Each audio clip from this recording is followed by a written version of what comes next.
पश्चिम लोकसभा मतदारसंघात शिवसेना शिंदे गटाचे उमेदवार रवींद्र वायकर यांचा अवघ्या 48 मतांनी विजय झालाय, पण आता त्यांचा हा विजय अडचणीत सापडला आहे। शरद पवारांकडून असे लाडू अनेकांनी खाल्ले आहेत। जरांगे शरद पवारांचे लाडू तोंडात ठेवून बोलत आहेत। भुजबळांच्या अभ्यासाएवढं जरांगे एका तिळाची उंची तरी गाठू शकतो का, असा सवाल गुणरत्न सदावर्त यांनी केलाय।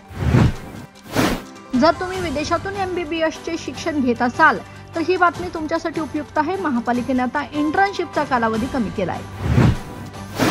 आरक्षणाचा प्रश्न हा कायद्याच्या चौकटीत राहून सोडवायचा आहे। राज्य सरकारने तसे प्रयत्न सुरू केले आहेत, असे वक्तव्य उपमुख्यमंत्री देवेंद्र फडणवीस यांनी केले आहेत।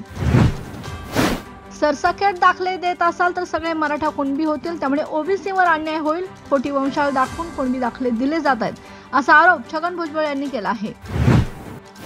आमच्या नोंदी रद्द केला तर सरकारला महागात पडेल। आजची सरकारची आणि OBC नेत्यांची बैठक ही मॅनेज होत, असा आरोपही मनोज जरांगे पाटील यांनी केलाय।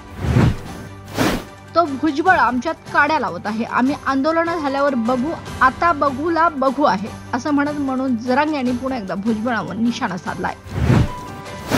टीका करणारे करत राहतात, आपण आपलं काम करत राहायचं। आपण कोणतीही अपेक्षा न ठेवता कर्म केलं तर सगळ्यांचं चांगलं होतं, असं अमृता फडणवीस म्हणाले आहेत। शिवसेनेच्या सोबत राहून भाजपने असे करणे योग्य नाही। काही प्रमाणात एकनाथ शिंदे यांचा गेम झालाच आहे, असा हल्ला बच्चू कडू यांनी नवनीत राणा यांचं नाव घेऊन केला आहे।